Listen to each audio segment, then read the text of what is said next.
Hello friends, how are you? I hope you are fine and enjoying the videos. Welcome to the Pinky Goyal Commerce classes. In this video, we cover the fourth chapter of Business Studies Plus 2 class Planning. But planning होती क्या है? Planning is deciding in advance what to do and how to do it. Planning का मतलब आप काम करने से पहले सोचते हैं कि आपको क्या काम करना है और उसको कैसे करना है. एक्चुअली जो प्लानिंग होती है ना, एक बिजनेस के पॉइंट ऑफ व्यू से सोचें कि आप कहाँ पर खड़े हैं, आपकी प्रेजेंट पोजीशन कहाँ है और आपने कहाँ पर उसको पहुँचना है. तो ये कहाँ पर हो और कहाँ पर पहुँचने वाले जो गैप को पूरा करता है, that is known as planning. Planning helps to bridge this gap, यानी कि इस गैप को कि कहाँ पर खड़े और कहाँ पहुँचना है, इस वाले गैप को ख़त्म करता है. कैसे कि वो डिसाइड कर लेता है एडवांस में कि मैंने उस जगह पर इस तरीके से पहुंचना है. Where we are and where we have to reach. I hope you understand. Now the definition of planning. Planning is deciding in advance what to do, how to do and who is to do it. यानी कि क्या करना है, कैसे करना है और कौन करेगा. ठीक है. Planning bridge the gap from where we are to where we want to go. यानी कि आप एक सड़क के छोर पर खड़े हैं, यानी कि एक किनारे पर खड़े हैं और दूसरे किनारे पर कैसे पहुंचना है इस चीज को तय करते हैं. और वो जो चीज तय करते हैं वो होती है आपकी planning. I hope you understand the meaning of planning. Now we come to the features, natures, characteristics of planning. बटे प्लानिंग कॉन्ट्रीब्यूट्स टू ऑब्जेक्टिव, एक पॉइंट. या planning focus on achieving the objective. और planning is a goal oriented process. बटे आप जब कोई business शुरू करते हैं तो उसमें आपका मेन ऑब्जेक्ट क्या है कि आपने जो बिजनेस शुरू किया है उसमें आपका मेन टारगेट क्या अचीव करना है. तो प्लानिंग उसको उस हिसाब से प्री डिटरमाइन ऑर्गेनाइजेशनल ऑब्जेक्टिव को अचीव करता है. यानी कि प्लानिंग स्टार्ट कहाँ से स्टार्ट होती है कि सबसे पहले आपने ऑब्जेक्टिव को देखना है कि आपने किस उद्देश्य के लिए बिजनेस को स्टार्ट किया है. उसके बाद उसी से रिलेटेड आप मेथड भी देखेंगे, उस मेथड को फॉलो भी कराएंगे और उस ऑब्जेक्टिव को अचीव करेंगे. तो प्लानिंग का मतलब मेन होता है कि planning is a goal oriented process. आपका क्या गोल है, क्या टारगेट है, उसको अचीव करना. सेकंड बेटा, planning is a primary function of management. आपको पता है 5 फंक्शन होते हैं मैनेजमेंट के: planning, organising, staffing, directing and controlling. तो बेटा ये सबसे पहला फंक्शन प्लानिंग है, क्योंकि प्लानिंग करोगे तभी उसी के अनुसार आप लोग कोई रिसोर्सेज को अरेंज करोगे, क्योंकि ऑर्गेनाइजिंग में हमें सारे रिसोर्सेज को अरेंज करते हैं. ठीक है. उसके बाद आती है हमारी स्टाफिंग. जब आपने ऑर्गेनाइजिंग कर लिया, स्टाफिंग मतलब आपने एक तरह से स्ट्रक्चर को बना लिया कि आपने करना क्या है, तो अब रिसोर्सेज भी इकट्ठे कर लिए, तो आपने उन रिसोर्सेज को यूटिलाइज करने के लिए ह्यूमन बींग्स को अपॉइंट करेंगे. और ह्यूमन बींग्स को फिर जब अपॉइंट कर लिया तो उनको डायरेक्शन देंगे कि आपने काम कैसे कैसे करना है. फिर लास्ट में आप कंट्रोल करेंगे कि आपका काम उस प्लानिंग के अकॉर्डिंग हो रहा है कि नहीं हो रहा. तो आपने देखा है कि ये पांचों फंक्शन एक दूसरे के ऊपर डिपेंडेंट है. और पहला फंक्शन क्या है? प्लानिंग. तो planning is a primary function of management. अगर प्लानिंग अच्छी होती है तो ऑर्गेनाइजिंग भी, ऑर्गेनाइजिंग तो स्टाफिंग उसके अनुसार होती है, स्टाफिंग के अनुसार डायरेक्शन और डायरेक्टिंग के अकॉर्डिंग कंट्रोलिंग. क्लियर. तो planning is a primary function of management. तो फिर third, planning is pervasive. Pervasive का मतलब क्या होता है कि मैंने आपको प्रीवियस वीडियो में 3 लेवल समझाए थे कि सबसे पहले आपका टॉप मैनेजमेंट, फिर मिडल मैनेजमेंट और फिर उसके बाद लोअर मैनेजमेंट. ठीक है. तो प्लानिंग तीनों लेवल पर ही चाहिए होती है. ये नहीं है कि सिर्फ टॉप लेवल पर उन्होंने अपनी पॉलिसीज बनाई, स्ट्रैटेजीज बनाई, आगे भी चाहिए होती है. क्यों? अगर आपकी टॉप मैनेजमेंट होती है तो टॉप मैनेजमेंट में तो स्ट्रैटेजीज को भी बनाया आपने. प्लानिंग में आप लोगों ने पूरी ऑर्गेनाइजेशन की इंस्ट्रक्शन को डिसाइड कर लिया. लेकिन बेटे मिडल मैनेजमेंट में डिपार्टमेंट प्लानिंग भी तो चाहिए. डिपार्टमेंट का जो हेड है वो अपनी इम्प्लीमेंटेशन भी तो करेगा ना, अपना काम भी तो कराएगा, क्योंकि मिडल मैनेजमेंट में हम लोग डिपार्टमेंट को कह देते हैं. Third, at the lowest level day to day operational activities करने के लिए भी तो काम प्लानिंग चाहिए ना। अब जैसे मान लो, अगर मैं एक एग्जांपल ले रही हूँ कि आपकी टॉप मैनेजमेंट में प्रिंसिपल आ गए, स्कूल की प्रिंसिपल सारे स्कूल को ऑर्गेनाइज करती है कि इस टीचर को ये काम देना, इस टीचर को ये देना, इस क्लास में ये होना चाहिए, ये होना चाहिए। तो that is also the management made by top management made it's planning. Clear. उसके बाद मिडिल मैनेजमेंट में जो HODs होते हैं, यानी कि जो कोऑर्डिनेटर्स होते हैं, जो आपके हेड होते हैं, ब्लॉक हेड वगैरह होते हैं, तो वो डिसाइड करते हैं कि आपने अपने उस वर्क को कैसे ड्यूरिंग क्लासेस करवाना है। तो ये डिपार्टमेंट हो गई ना। और फिर जब आती है तीसरी बारी पर टीचर्स को जो एक्टिविटीज़ दी जाती है, वो अपनी एक्टिविटीज़ को कैसे क्लास में ऑपरेट कराएंगे, काम कराएंगे, that is known as operational planning done by the supervisor. I hope you understand the third level of planning, operational. फिर प्लानिंग इज अ कॉन्टिन्यूअस। क्यों? प्लानिंग कभी भी खत्म नहीं होता, कॉन्टिन्यूस प्रोसेस है। जैसे ही आप लोगों ने एक प्लान को बनाया, दूसरा आपके साथ स्टार्ट हो जाएगा। यानी कि जैसे मान लो टॉप मैनेजमेंट में काम शुरू हुआ तो मिडल में स्टार्ट हो गया, मिडल में स्टार्ट हुआ तो फिर ऑपरेशनल में हो गया। इसी तरह से जो हमारा बिजनेस है डायनेमिक एनवायरनमेंट में काम करता है। डायनेमिक मीन्स चेंजेस आते रहते हैं। अब फॉर लेटेस्ट एग्जांपल दें, ड्यू टू कोविड-19 ऑनलाइन क्लासेस शुरू हुई। ऑनलाइन क्लासेस में क्या हुआ? प्लानिंग तो वही हुई ना कि ठीक है, आपने ऐसे प्लान, आपने इस टाइम पर लेनी है जूम क्लास, इस टाइम पर ऑडियो बनानी है, इस टाइम पर ये करना है। तो that is also the continuous process, planning never and. पहले हम लोग क्या करते थे कि मैनुअल सारी इंस्ट्रक्शन देते थे बच्चों को, फेस टू फेस इंटरेक्ट करते थे। लेकिन आपकी ये जो डायनेमिक एनवायरनमेंट है, अगर हम लोग इसमें कॉप अप ना करते तो आपका इतना सिलेबस कैसे होता? तो ये आपका प्लानिंग जो है कॉन्टिन्यूस प्रोसेस है, कभी भी एक प्लान के बाद ख़त्म नहीं होता। अब फॉर एग्जाम्पल, वन एग्जाम्पल और लेते हैं, that is also important for business point of view. कि मान लो आपने एक टारगेट रखा सेल का कि आपने 20 लाख का सेल का टारगेट देना है। अब जैसे ही आप 20 लाख का सेल का टारगेट अचीव करते हो, स्मॉल स्मॉल प्लानिंग बीच में आएंगी, लेकिन हमने अचीव कर लिया। After achieving the 20 lakh sale, you plan to reach another target आपका। क्योंकि प्लानिंग जो ऑर्गेनाइजेशन होती हैं, जो कंपनीज होती हैं या जो बिजनेस होते हैं, उसमें कभी भी एक प्लान के साथ आपका काम खत्म नहीं होता। It is an continuous process. I hope you understand. Next, plan is a futuristic और फॉरवर्ड लुकिंग। प्लानिंग जो होती है हमेशा फ्यूचर की कुछ अजम्पशंस को लेके की जाती है। ये कभी ये नहीं है कि जो आजकल आपने आज प्लान बनाया कि मैं विद इन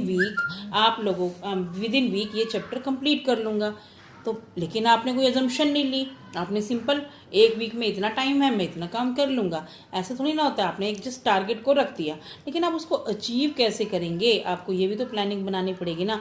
हो सकता है कि आपके घर में कोई फंक्शन आ जाए, कोई दोस्त आ जाए, तब आपको अजम्पशन लेनी पड़ेगी कि अगर मैं एक दिन का काम इतना है, इतना अचीव करूँगा, अगर कुछ हो जाता है तो मैं रात को करूँगा। तो ये जो प्लानिंग होती है वो हमेशा फ्यूचरिस्टिक होती है, यानी कि फ्यूचर में बर्ड्स एंड इफ्स सबको लेके कंसीडर लेके चलती है। समझ में आई? ये नहीं है कि नहीं, आपने फ्यूचर में कुछ भी अजम्पशंस को लेके चलना होता है। क्योंकि अगर कोई भी जो बिजनेस है, मान लो बिजनेस है, तो वो क्या करती हैं, आपको पता तो है नहीं कि क्या इन फ्यूचर में क्या होने वाला है। तो वो इन फ्यूचर की कुछ अजम्पशंस को बीच में इन्वॉल्व करती है ताकि उसका रिस्क है वो कम हो जाए। नेक्स्ट है बेटे, planning involve decision making. Planning involve decision making क्यों? क्योंकि जब आप प्लान करते हैं या किसी भी एक्टिविटी को करने के लिए आपके पास काफ़ी सारे अल्टरनेटिव्स होते हैं, काफ़ी सारी चॉइसेस होती हैं। तो उस अल्टरनेटिव में से आप बगैर प्लानिंग के तो आप कोई भी सोच ही नहीं सकते ना कि ये काम होगा या नहीं होगा। लेकिन अगर आपके पास एक से ज़्यादा आपके पास अल्टरनेटिव हैं, then you have to select that best alternative. अब जैसे मान लो आपने कोई टेक्नोलॉजी इंपोर्ट करनी है, बाहर से कोई टेक्नोलॉजी करना है। If the licence only with STC state government के पास है, तब कंपनी के पास कोई चॉइस नहीं है but to import the technology through STC only. But if there are 4 or 5 importer agencies included. अब जैसे मान लो कि अगर वो टेक्नोलॉजी सिर्फ गवर्नमेंट के पास है तब तो आपके पास कोई चॉइस नहीं है, लेकिन अगर वही टेक्नोलॉजी इंपोर्ट करने का 4-5 एजेंसीज हैं, उस काम करती हैं, 4 या 5 एजेंसीज काम करती हैं, तो आप उन 4 या 5 एजेंसी में से सबसे जो बेस्ट एजेंसी है उसको चूज़ करोगे, जो आपके काम को अच्छी तरह से कर दे, आपको मतलब आपका काम पैसे भी ठीक लगे, कॉस्ट भी कम पड़े और आपको वो टेक्नोलॉजी भी मिल जाए। आई बात समझ में? एक बार इसको दोबारा से देखो बेटे कि मैंने कहा कि आपने कोई टेक्नोलॉजी को बाहर से इंपोर्ट कराना है, अगर उसका पावर अथॉरिटी सिर्फ गवर्नमेंट के पास है तब आपके पास कोई सॉल्यूशन नहीं है कि गवर्नमेंट ही मंगाएगी, लेकिन अगर उसी टेक्नोलॉजी को 4 या 5 एजेंसीज इंपोर्ट करा सकती हैं, then you have to evaluate and analyse उन 4-5 इंपोर्टर एजेंसीज को आप एनालाइज करेंगे कि कौन सी एजेंसी आपको कॉस्ट वाइज इफेक्टिवली काम करती है। ठीक है बेटे। उसके बाद है लास्ट कि planning is an mental exercise. Mental exercise क्यों है? क्योंकि प्लानिंग में आप कोई एक्चुअल काम नहीं कर रहे, आप सिर्फ उसको इमेजिन कर रहे हैं पेपर पर कि ये होगा, ऐसे होगा, ऐसे होगा। तो इमेजिनेशन होती है एंड अ साउंड जजमेंट, और वो सब चीज़ पॉसिबल है सिर्फ आपकी इंटेलिजेंसी पर। प्लानिंग करना कोई आसान काम नहीं है। प्लानिंग जो होती है टाइम कंज्यूमिंग होती है, लॉट्स ऑफ क्रिएशन चाहिए होती है। अब फॉर एग्जांपल आप लोग जब आर्किटेक्ट से अपने घर का जो आपका नक्शा है या आपका प्लान है उसको बनवाते हैं, तो क्या आप उस खाली ज़मीन पर कोई प्लान वो थोड़ी ना करते हैं कि उसने बना बना के देखा होता है ये सब चीज़ें। नहीं, वो सिर्फ एक मेजरमेंट और इमेजिनेशन से आपको आपके ड्रीम हाउस के बारे में बता देता है। That is an also decision making, ना sorry, mental exercise. Mental exercise क्या होता है कि इसमें आपको लॉजिकल सिस्टमैटिक थिंकिंग चाहिए, ना कि rather than the gas work और विशफुल थिंकिंग। तो इसीलिए मैंने कहा कि आपको इसमें मेंटल एक्सरसाइज ज़्यादा लगती है। बेटा ये थी आपकी कैरेक्टरिस्टिक्स। ठीक है, अब हम लोग करेंगे इसकी इम्पोर्टेंस। तो planning provide directions. Planning provide direction, आपको सही मार्ग दिशा यही देता है। इसमें क्या होता है कि आप एडवांस में डिसाइड कर लेते हो कि क्या काम करना है, कैसे करना है। जब आपके माइंड में सारा गोल क्लियर होता है कि कौन कब कैसे काम करेगा, तो आप उसको डायरेक्ट कर सकते हो कि ये काम आपने करना है इसके बारे में। क्योंकि आप जब भी कोई डिसाइड करते हो डायरेक्शन को, तो आप एम्प्लॉयज़ की एफिशिएंसी और उनकी कैपेबिलिटी को देखकर करते हैं। सेकंड बेटा, planning reduce the risk of uncertainty. Planning एक ऐसी एक्टिविटी है जो कि फ्यूचर में कुछ एक अजम्पशंस को लेके चलता है। मैंने पहले भी बताया है कि ऐसा नहीं होता कि ये सारा फ्यूचर इससे जान सकते हैं हम, नहीं। फ्यूचर में अब जैसे कि कोविड-19 आया, इसके बारे में अगर हमें पहले पता लग गया था, हमें फ्यूचर का पता लग गया था कि ये इंडिया को इफ़ेक्ट करेगा, तो कुछ एक इसमें लॉकडाउन पहले किया गया, ठीक है ना, तो इससे रिस्क रिड्यूस हुआ। आप देख रहे हैं कि इसमें डेथ रेट कम है इंडिया में, हालांकि अभी ये बहुत जल्दी से फैल रहा है, लेकिन इसमें फिर भी डेथ रेट कम है, क्योंकि यहाँ पर इतनी फैसिलिटीज़ अवेलेबल नहीं है जो कि हमारे प्राइम मिनिस्टर सर ने बोल दिया था पहले ही। तो ये क्या होता है कि reduce the risk of uncertainty by taking the assumptions. Planning reduce the overlapping and wasteful activities also. How? Planning क्या करता है कि आपको पता है कि 4 डिपार्टमेंट में लेके चलें अगर हम लोग, कि जिसमें आप लोगों के प्लानिंग प्रोडक्शन हो गई, मार्केटिंग हो गई, और उसके बाद आपकी परचेजिंग हो गई, फाइनेंसिंग हो गई, तो इनमें तालमेल भी तो प्लानिंग ही बिठाती है ना।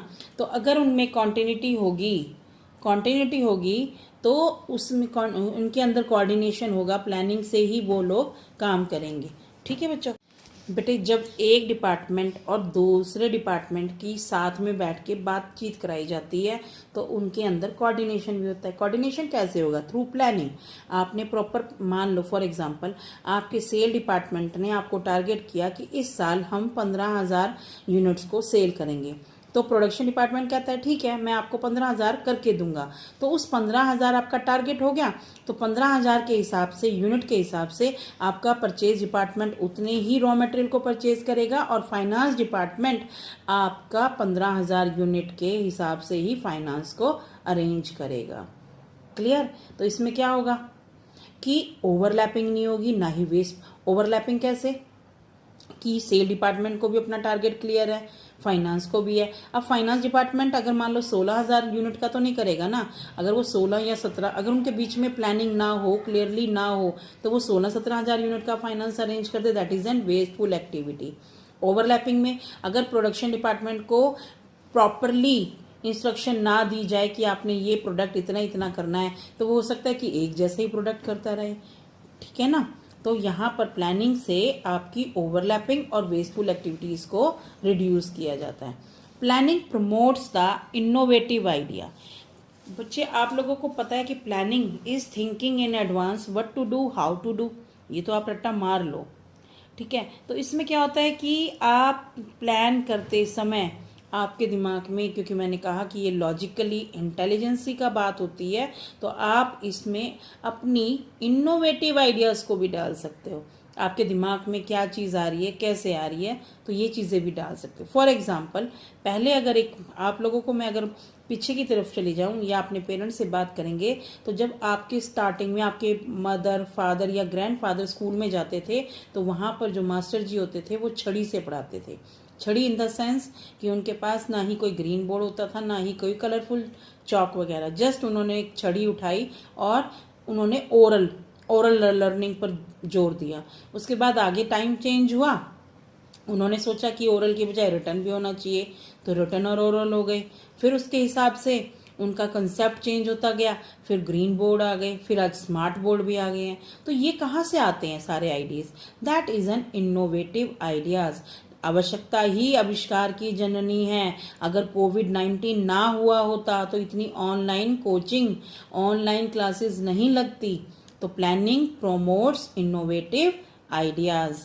फिर प्लानिंग फैसिलिटेट डिसीजन मेकिंग भी है ही, क्योंकि इसमें काफ़ी सारे अल्टरनेटिव होते हैं, वही सेम चीज़ आएगी, तो आपको डिसीजन लेना भी सिखाता है। प्लानिंग से क्या होता है कि आप प्लानिंग करते हैं, मैंने कहा कि मेंटल एक्सरसाइज है। जब भी कोई एक्टिविटी करनी है या कोई टास्क करना है, तो हर एक काम करने के अलग अलग तरीके आते हैं। तो प्लानिंग में आप उन्हीं सभी तरीकों के कॉजेज एंड इफेक्ट को पढ़ते हैं, यानी कि क्या क्या फ़ायदे हैं और क्या क्या नुकसान है। फिर उनको इवेल्यूएट भी करते हैं। इवेल्यूएट करने के बाद बेस्ट मेथड को आप लेते हैं, तो that is your decision making. ठीक है? Planning establish standard for controlling. बेटे कंट्रोल क्या करेंगे आप? अगर मैंने आपको कहा कि कंट्रोल करो, क्या कंट्रोल कर रहे हो? लेकिन अगर मैंने कहा कि आपने वेस्टफुल एक्टिविटीज़ को, या मान लो क्लास का ही एग्जाम्पल लेते हैं, मैंने कहा कि आपने अनवांटेड इधर उधर नहीं घूमना, इस चीज़ को कंट्रोल करना है कि कोई बच्चा 2 टाइम से ज़्यादा बाहर नहीं जाएगा। तो आपको टारगेट मिल गया ना कि you have only 2 chances to move out from the class, only 2 times. ठीक है ना? तो बाकी जो मॉनिटर है तभी वो कंट्रोल कर पाएगा। तो प्लानिंग एस्टैब्लिश स्टैंडर्ड, एक तरह से बेंचमार्क क्रिएट करता है कंट्रोलिंग के लिए प्लानिंग। अगर प्लानिंग ना हो तो कंट्रोलिंग भी नहीं होगी। I hope you understand all the concept of planning. In next video, I will provide you the process and limitations. For next video, please subscribe the channel and press the bell icon for new notifications.